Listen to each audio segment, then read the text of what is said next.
Action. Sawa ndugu yangu, namalizana na wateja hapa sasa hivi nakuja. Sawa. Nishafika nayo sehemu ya tukio. Sawa ndugu zangu bwana, na sehemu ndio hii kama mlivyoiona, upana 350 kwa urefu 650. Vipi ndugu yangu? Hamna. Ujue ile eneo mke wangu mimi nimelipenda sana. Unajua pamekaa poa. Yaani hapa pazuri. Yaani hapa blaza, msiposhindwa kulipia nyinyi, hapa kai. Hapa panaondoka hapa. Kweli. Mimi nakwambia. Ndugu yangu.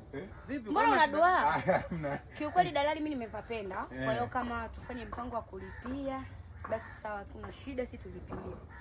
Maana nimepapenda pia ni na barabara, karibu na barabara, kwa hiyo nahisi pata kifaa. Kwa hiyo hela ndo ile ile. Vipi, mbona tu hamna kitu cha? Sawa.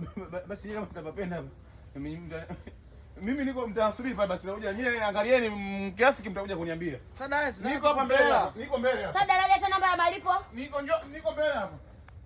Hebu tuende tukalipie.